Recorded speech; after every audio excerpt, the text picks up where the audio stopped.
This one's like, feed me, and that one's over there like... Whatevs. She's like, I'm ready. Yeah.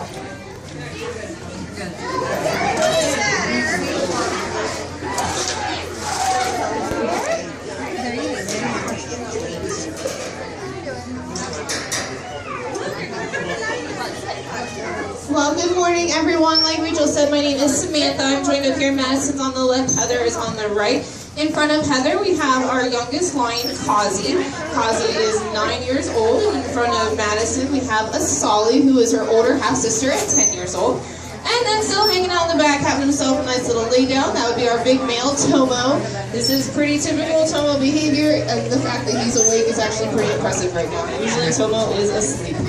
But right now, what you're seeing with our lions is a little bit of the training that we do every day with our lions. In fact, almost every animal here in part of Africa does a little bit of training in some way or another almost every day. So all the training that we do is all positive reinforcement training. So what that means, you'll see a couple different things happening. You'll see Madison has this bright orange tennis ball in her hand. That tennis ball is a target. It's the very first step that our animals learn in training. They learn that if they touch that target, they'll hear the whistle. The whistle is our way of telling our animals that yes, you did that behavior correctly. And then they are rewarded with a delicious piece of raw meat. Yummy and juicy. Sometimes it's raw meat, sometimes it's raw chicken, sometimes it's raw fish. You never know what they're going to get. They love it all.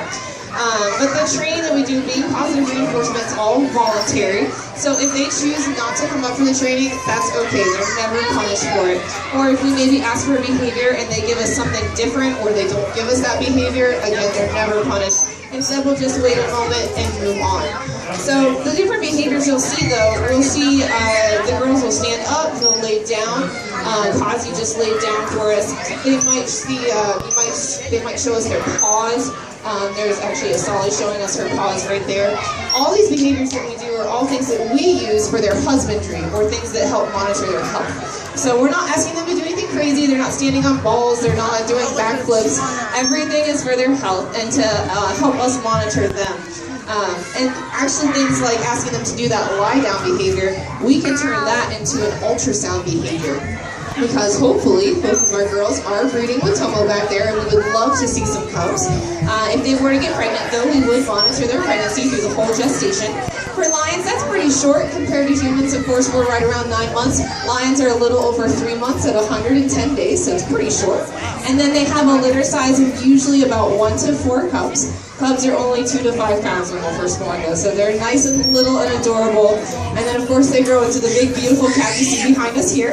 Our 2 girls are just over 300 pounds. Big Tomo in the back is getting close to 500. He's a nice big male back there. So he's actually lost a little weight. He used to be a little over 500, but he's dipped down below. So he's on a bit of a diet, but that's good for him. We are happy to be part of that